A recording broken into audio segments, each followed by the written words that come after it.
Now it's time for Global Insight, where we speak to experts from around the world on issues making headlines.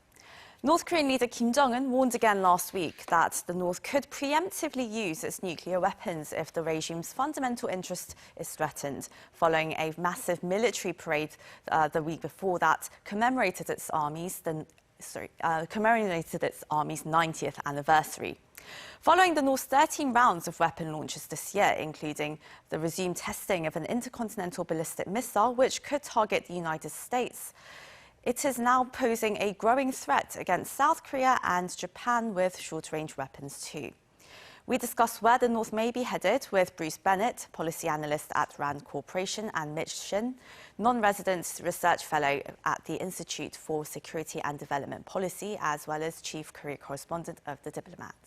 Very warm welcome to you both. And, well, it's lovely to see you, Dr. Bennett. And my first question goes to you. So Kim Jong-un, he threatened once again that the North could preemptively use its nukes if its fundamental interest is attacked. So first of all, what falls into its range of fundamental interest? Well, I think we have to recognize this is the Putin effect. Russian President Putin started the war with Ukraine, threatening that he would use nuclear weapons if the US and Europe intervened. Kim is trying to get as much leverage as he can out of his own nuclear weapons as a result.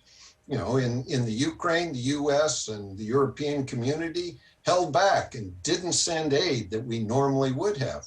So Kim is thinking, hey, he can gain some leverage out of his own nuclear weapons. And that means he could define almost anything as fundamental interests in order to try and influence South Korea and influence the United States. We have to recognize that this is his manipulation of our countries that he's trying to carry out.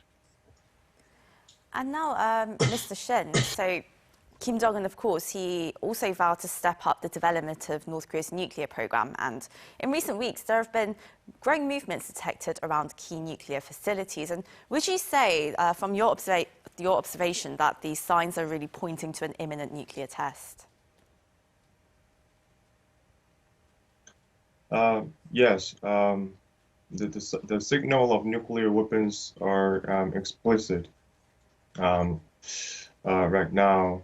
But I think we don't have to overreact on that point because the South Korean President-elect Yoon Suk-yeol and Seoul's Defense Minister Seo are the ones who first mentioned about the possibility of striking against North Korea preemptively and ordered the South Korean troops to consolidate their capabilities on preemptive strike against North Korea. And for North Korea, nuclear weapons cannot be used to attack other countries because they do know that once they strike other countries with their nuclear weapons, then North Korea will be completely vanished from the map. So in order to keep Kim's family regime, and to guarantee the security of the country, what North Korea only can do is keep developing its nuclear missile programs so that other countries cannot even think of launching missiles toward it. Even though many experts and journalists are pointing out Kim's recent remarks over using his nuclear weapons as preemptive measures and saying the possibility of Kim Jong-un using his nuclear weapons as preemptive measures is raised, but I highly doubt that. And North Korea will continue to escalate the tensions in the Korean Peninsula this year, as they've done, but those tensions will be created by the North's ICBM or other ballistic missiles tests as we've been monitoring. And Dr. Bennett, I wonder how you see things. What should we really expect to see from North Korea's next nuclear test when it actually happens? I mean, does it have the ability right now to build a small nuclear warhead? They probably can build somewhat of a small nuclear weapon. I mean, nuclear weapon size is all a matter of magnitude. You know, initially they maybe had a nuclear warhead of 1 ton or more.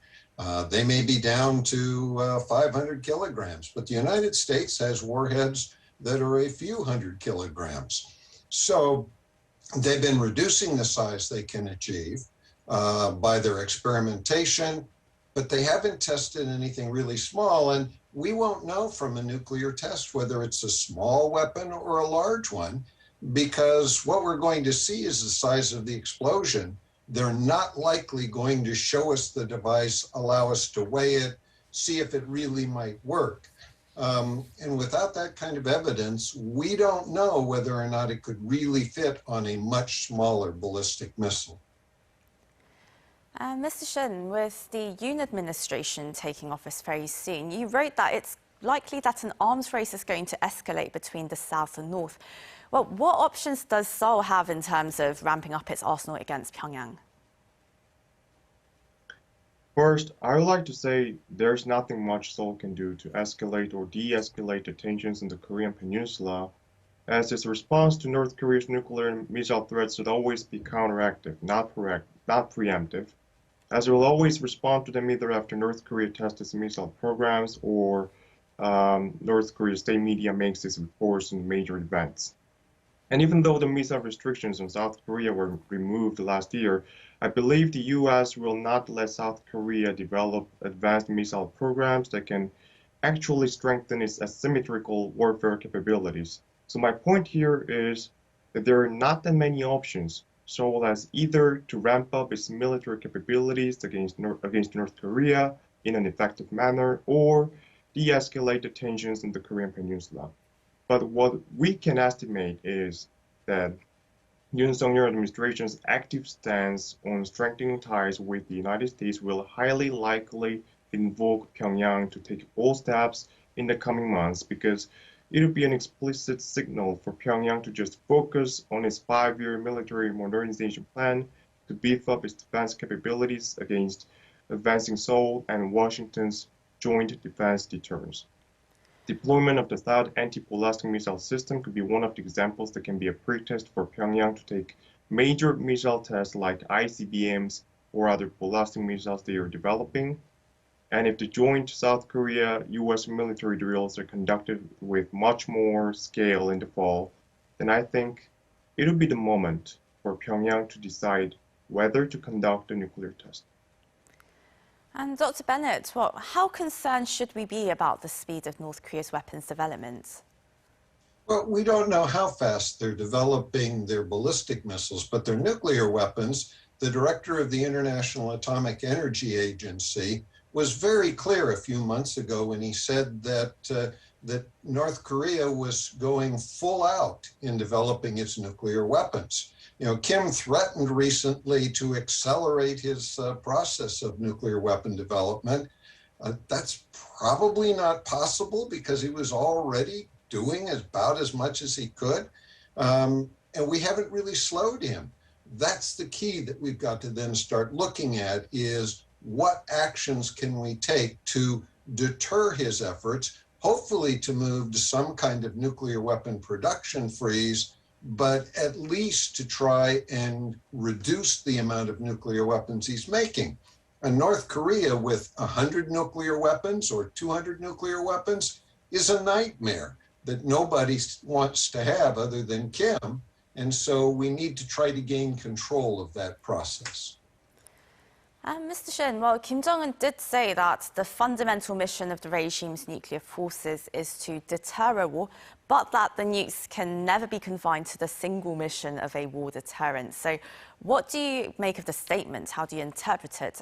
Do you see North Korea continuing to sort of create a sense of crisis on the peninsula? As I said earlier, I don't think we have to overreact at that point. What we now know is that North Korea is restoring tunnel number 3 of its Punggye-ri nuclear site. But I don't think it means that North Korea will conduct a nuclear test soon because all the focus of the United States and the international community is on Ukraine. And I don't think North Korea will just blow up this favorable environment for them to keep advancing their missile programs under the blinded eye of China and Russia. I think what North Korea is trying to do in the Punggye-ri nuclear site is making all the necessary measures for its nuclear test first so that its leverage on the negotiating table can increase naturally. There have been very detailed analysis with the satellite images of the Punggye-ri nuclear site to show how North Korea has been working to restore the nuclear site, but I think we also need to pay attention to the rationale of this movement. Since the beginning of Russia's invasion of Ukraine on February 24th, I think Kim Jong-un might think that the situation in Ukraine could actually happen in North Korea when it gives up its nuclear weapons. He utilized the Ukraine crisis as justifiable reason for his nuclear development ambition. Russia's invasion of Ukraine has also affected South Koreans' fear of North Korea's nuclear weapons, as about 70% of South Koreans now think Seoul also needs to develop its own nuclear weapons to deter North Korea's nuclear threats. I think that is the point why Yoon Suk-yeol administration has emphasized the possibility of preemptive striking against North Korea if there's any symptom of North Korea launching toward the South Seoul.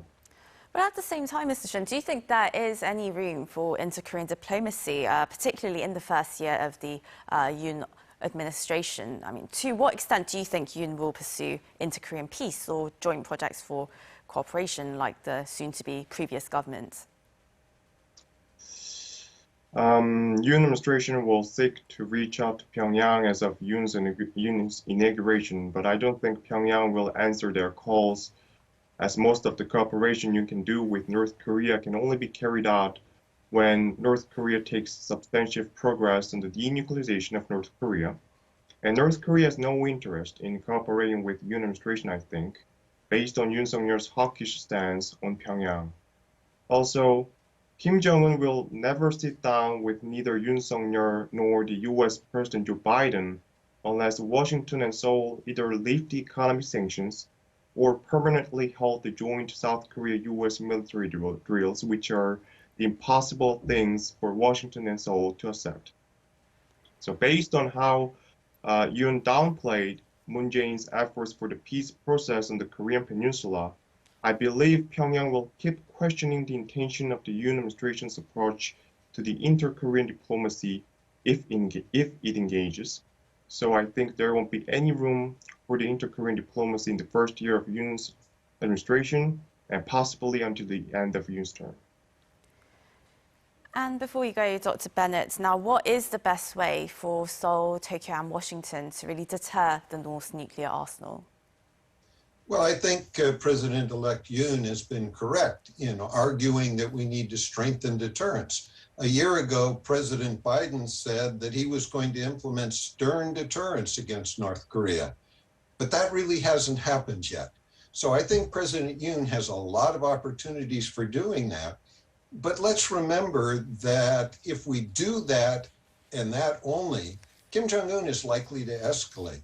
It seems to me that the US and South Korea need to implement a policy of carrots and sticks.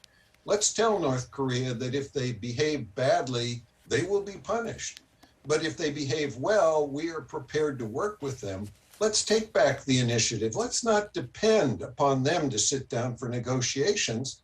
Let's let President-elect Yoon and President Biden put a deal on the table. Doesn't have to be a whole deal like President Trump wanted to have. It can be a small deal, but at least something so that we start making progress on controlling the development of nuclear weapons. If we do that, coupled with telling Kim that he can't continue his bad behavior, that's the most effective way, I think. Dr. Bennett, just an additional question before we wrap up this interview. Well, there's been growing talk of South Korea and Japan pursuing their own nuclear weapons to increase their deterrence against North Korea and now increasingly China as well. What are your views on this? Well, I think at this stage that would be a mistake. It's not time yet for South Korea to fully take that on.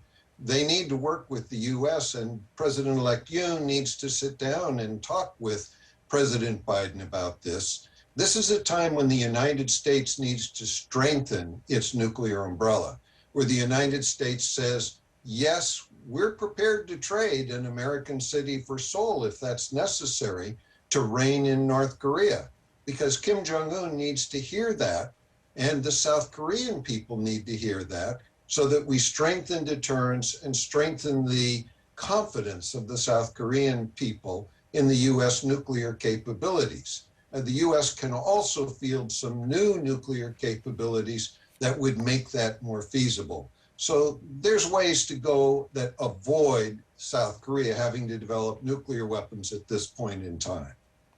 I see. Well, this is where we'll have to wrap up the interview today. That was Bruce Bennett, policy analyst at RAND Corporation, and Mitch Shin, chief Korea correspondent of The Diplomat. Thank you both so much for joining us today. Thank you. Thank you.